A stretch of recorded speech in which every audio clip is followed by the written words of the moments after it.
وەڵامدانەوەی پرسیارە سەردەمیەکان بەرجی دووەم نووسینی مامۆستا محەممەد فەتحوڵڵا گولەن. قەدیمیان لە خەونیشدا لە تاعون دەترسان، وەک نمونە تەنها تەماشای ئەم تابلۆیە بکەن. تاعون تەنها لە ئەمواس نزیکەی 30,000 کەسی لە هاوڵە بەڕێزەکان لەگەڵ خۆیدا بردووە. چڕ و داوێکی ترسناکە، بەڵام ئێستا تەماشای بکەن.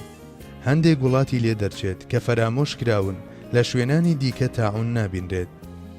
ئەگەر پێش ئەوەی بەری پێبگیرێت بمانویستایە لە قورئان و فەرمودەکانەوە پێناسەیەک بۆ تاعون دەربهێنین وەک ئەوەی لەم ڕۆژگارەدا دەکرێت، ئەوا دەبوو بە ڤایرۆسی تاعون بڵین دابل ئەرض، چونکە زۆر بڵاو و زۆریش ترسناک بوو. بە هەمان شێوە زۆرێک لە مرۆڤەکان ئەمڕۆ خانەی شێرپەنجەییان هەیە. شارەزایانی ئەم بوارە دەڵێن خانەی شێرپەنجەیی پاشماوەیەکی زۆر لە دروستبوون و گەورەبوونی اینجا دەرهاویشتەکانی لە مرۆڤی توشبوودا دەردەکەوێت. ئەو لێکۆڵینەوانەی لە سەرانسەری دنیادا لەم بوارەدا کراون دەریان خستووە کە ژمارەی توشبووان بە شێرپەنجە لە دنیادا هێندە زۆرە کە مرۆڤ دەترسێنێت. هەتا ئێستاش ناتوانین بڵین کە چارەسەرێکی بنبڕکەری یەکجارەکی بۆ دۆزراوەتەوە. ناتوانین وا بڵین، بەڵام دەزانین کە زانایان سەرقاڵی ئەم بابەتەن و وا دیارە بە یاوەری خوای گەورە بتوانن بیدۆزنەوە. خۆ لە ڕاستیدا ئەگەر بمانەوێت لەم سەردەمەدا بە شتێک بڵین دابل ئەرض، ئەوە لەم بوارەدا شێرپەنجەیەکێکە لە شتە گونجاوەکان بۆ ئەو ناوە. خۆ ئەگەر ئەمڕۆ بەراوردێک لە نێوان ژمارەی توشبووان بە شێرپەنجە و توشبووان بە نەخۆشی ئایدز بکەین، دەبینین توشبووان بە ئایدز لە سەدایەکی ژمارەی توشبووان بە شێرپەنجە دەبن. بەڵێ، ئەگەر لە ڕووی ژمارەوە تەماشایان بکەین، دەبینین ئەمڕۆ چەندین نەخۆشی ترسناکەیە لە پێش ئایدزەوە. ئەگەر لە ڕووی چۆنیەتیشەوە بۆی بڕوانین و بڵین ئاخر ئەمەیان چارەسەری نییە، ئەوە ئەگەر سبەینێ چارەسەر و دەرمانی ئایدزیش دۆزرایەوە، ئایا بڕوای خەڵک بەرامبەر فەرمودە پیرۆزەکە لاواز نابێت؟ بە ڕوخسەتی ئێوە دەمەوێت لێرەدا شتێک لەسەر یەکێک لە فەرمودە پیرۆزەکانتان بۆ بژێرمەوە و بەو جۆرەشتی شک دەخەینە سەر ئەم بابەتەی خۆمان. پێدەچێت زۆر بەشتان ئەمە بزانن. چەندین کەس بەبێ ئەوەی بیر لە پێش و پاشی هەندێک بابەت بکەنەوە و بە ناوی بابەتی زانستیەوە بەپەلە تەویل بۆ هەندێک لە ئاەت و فەرمودە پیرۆزەکان دەکەن. بۆ نمونە، سەبارەت بەم فەرمودەیەی پێغەمبەری سەردارمان صلی الله علیه وسلم کە دەفەرمێت لە گولی دوور بکەونەوە هەروەک چۆن لە شێر دوور دەکەونەوە، ویستیان ڕوونکردنەوەیەک بە ناوی زانستیەوە بدەن و بیکەنە بەڵگەیەکی دیکە بۆ بابەتی ئاشنایەتی سەروەرمان لەگەڵ غەیبدا صلی الله علیه وسلم و گوتیان دەزانن بۆچی پێغەمبەرمان فەرموویەتی وەک شێر لە گولی دوور بکەونەوە، لەبەر ئەوەی میکرۆبی گولی ڕێک لە شێر دەچێت. تەماشا بکەن، ئەمە قسەیەکە هێندە بەپەلە کراوە کە هیچ بیر لەوە نەکراوەتەوە. داخۆ ئەگەر سبەینێ کە لە ژێر وردبینێکدا تەماشای میکرۆبی گولی کراو بینرا کە نەخێر بەو جۆرە نییە، ئایا ئەم قسەی ئێمە سوودی بۆ دینەکەمان هەیە یاخود زیان؟ لەبەر ئەوەی ئەم لێکدانەوەیە لەسەر فەرمودەکە کراوە، وا دەردەکەوێت کە مەبەستی فەرمودەکەش هەر ئەوە بێت. دواتریش کاتێک هەڵەی ئەم لێکدانەوەیە لە ژێر وردبینێکدا دەردەکەوێت، وا دەزانرێت حاشا ئەم قسە ناڕاستە لەلایەن پێغەمبەری سەردارمانەوە صلی الله علیه وسلم کراوە و ئەمەش زەبرێک لە فەرمودەکە دەوەشێنێت. لەبەر ئەمەیە گوتنی شتانێکی لەم جۆرە پێش ئەوەی ئەسلی بابەتەکە بە چاچی بزانرێت تەواو هەڵەیە و زیان بەخشە.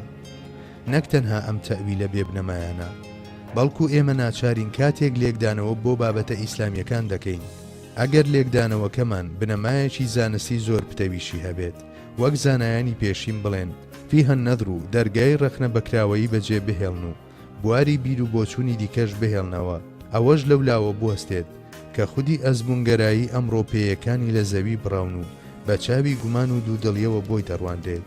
ئەمڕۆ لە ڕۆژئاوا یەکێک لە باوترین بیرۆکەکان سەبارەت بە زانست ئەوەیەکە هەموو بیرۆکەیەکی زانستی بەشێک لە هەڵەی تێدایە، بە هیوای ئەوەی بە تێپەڕبوونی کات ئەو هەڵانە ڕاست بکرێنەوە و بگەن بە زانستێکی بێ هەڵە و کەم و کوڕی. خودی ئەم شێوازە بیرکردنەوەیەش وەک شێوازەکانی دیکە دەکرێت ڕەخنەی لێ بگیرێت، بەڵام باسکردنی لەو ڕۆوە کە نیشانی دەدات دەسەڵاتی ئەزمونگەرایی و عەقڵگەرایی دەرزی تێبووە، شتێکی هەتا بڵێیت گرینگە. بەرمەبنای ئەمە تەویلکردنی ئاەتە ڕوونەکان و فەرمودە پیرۆزەکان بە هەندێک تیۆریا کە هێز و قورساییەکی ئەوتۆیان نییە، لە کاتێکدا کە هێندە دوودڵی و گومان لە زانستە ئەزمونیەکانیشدا هەیە، ئەگەرچی ئەمڕۆ زۆر پتە و جێگیریش دیار بن لە جیاتی بەهێزکردنی ئاەت و سونەتەکان تاوانێکی گەورەیە بەرامبەریان دەکرێت. لە ڕۆژگاری ئەمڕۆماندا هەڵاوسانی کتێب هەیە لەم بابەتەدا. بەڵێ لە ماوەیەکی کووردا چەندین کتێب نووسراون، بەڵام لە داهاتوێکی دووردانا بەڵکو چەند ساڵێکی دیکە ئەو نەوانەی ئەو کتێبانە دەخوێننەوە پێیان پێدەکەن و دەیدەنە پاڵ بەدبەختی و نەزانیمان، بەڵام ئەوانەی بابەتەکە لە چەند ڕەهەندێکەوە باز دەکەن و فراوانتر تەماشای دەکەن و دەڵێن فڵان شتیش ڕێی تێدەچێت و فیسار شتیش دەگونجێت، ئەگەر 100 ساڵیش بەسەر کتێبەکانیاندا تێپەڕێت نووسینەکانیان هەر بەتەڕ و تازەیی دەمێنێتەوە.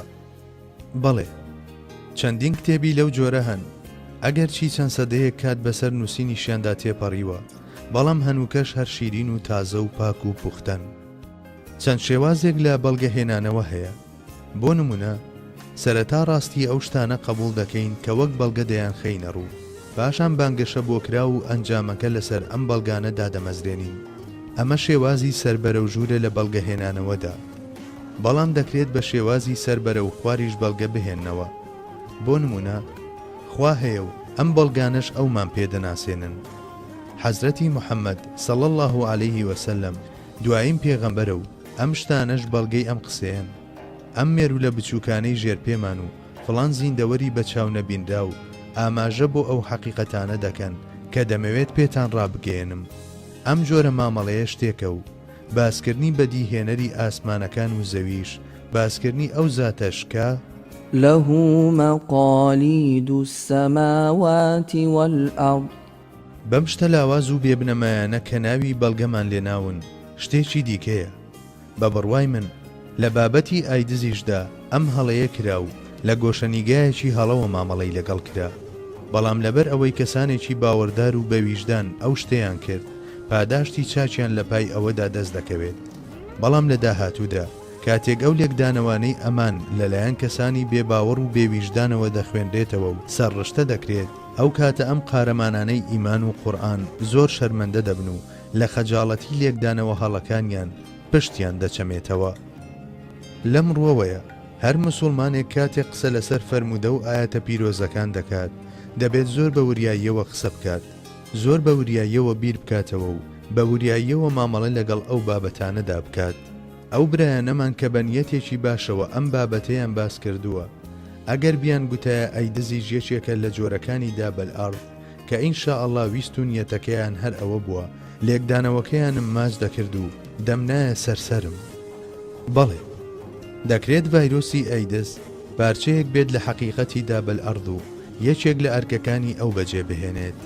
دەکرێت شێرپەنجەش کە هەتا ئێستاش بە هەموو توانایەکیەوە بەردەوامی بەکارە تێکدەرەکانی دەدات تاکێک بێت لە خێزانی دابەلئەڕض و هەندێک لە ئەرکە بچووکەکانی ئەو بەجێ بهێنێت.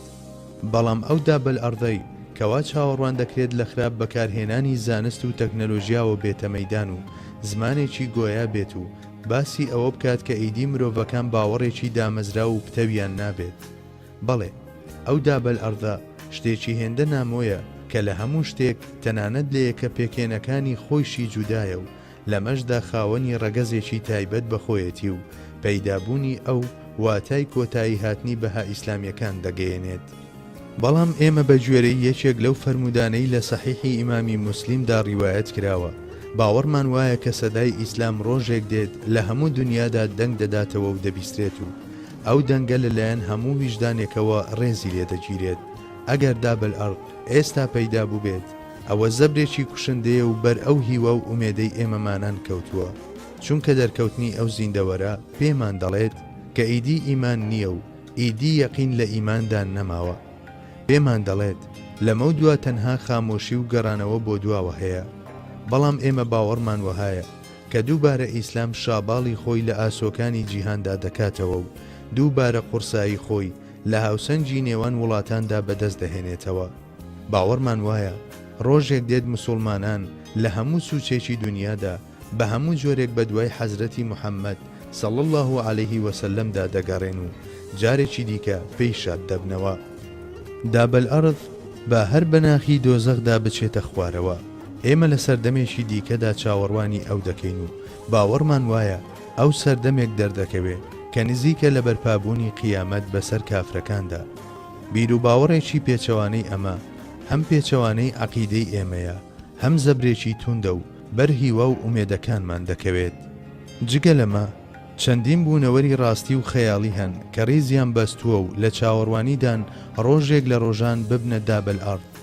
بۆ نمونە یەکێک لەوانە ڕۆبۆتەکانە کە لە ئێستادا نووسەرانی ڕۆمانە خەیاڵیەکانیان بە خۆیانەوە سەرقاڵ کردووە و وا باز دەکرێت لە داهاتوودا ئەوان بەسەر مرۆڤایەتیدا باڵا دەست ببن.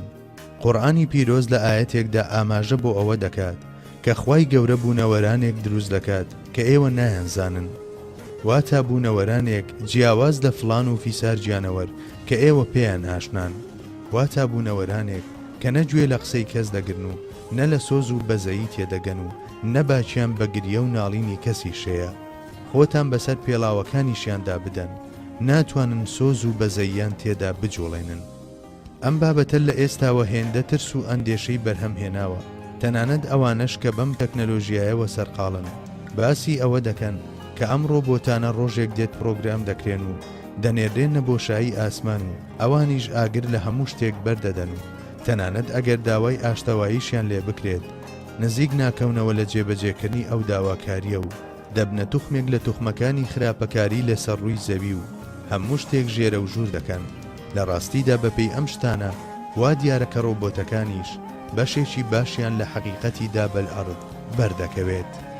بەڵام لەبەر ئەوەی دەکرێت ئەم ڕوونکردنەوەیەش ببێتە بڕیارێکی بەپەلەی پێشینە، وا پێویستە لە مەشدا بە وریاییەوە قسە بکرێت، کەواتە دەکرێت زرێپۆشەکانی زادەی تەکنەلۆژیای ئێستا و ڕۆبۆتە مرۆییەکانی داهاتوو، ڤایرۆسە بچکۆلەکانی ئێستا و نەخۆشیە بەربڵاو و یاخیەکانی داهاتوو، بوونەوەرە بچووکەکان و هۆکاری ئەو نەخۆشیانەی کە لە ئاخیر زەماندا لە دوای ئەو جەنگ و کۆمەڵکوژیانەوە دەردەکەوێت کە هاوتاو هاوشێوەیان نییە و دەبنەهۆی گیان لە دەستدانی ملیۆنان مرۆڤ.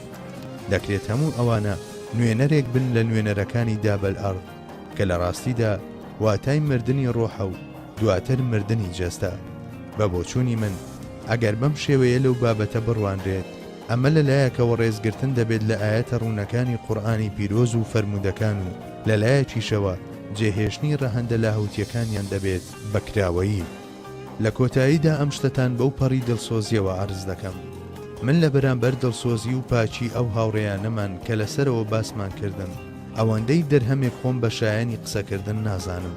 ئەو برا لێبڕاوانەم ئەگەرچی زۆر بە ئیخلاسن، بەڵام لە لێکدانەوەی بابەتێکی هەمەلایەنەدا کە ئیخلاس یەکێک لە لایەنەکانی پێک دەهێنێت کارێکی هەڵە دەکەن. ئیخلاس بابەتێکە و ڕێزگرتن لە قورئان و سوننەت و وەفاداری بەرامبەر ڕۆحی دەقەکان بابەتێکی دیکەیە.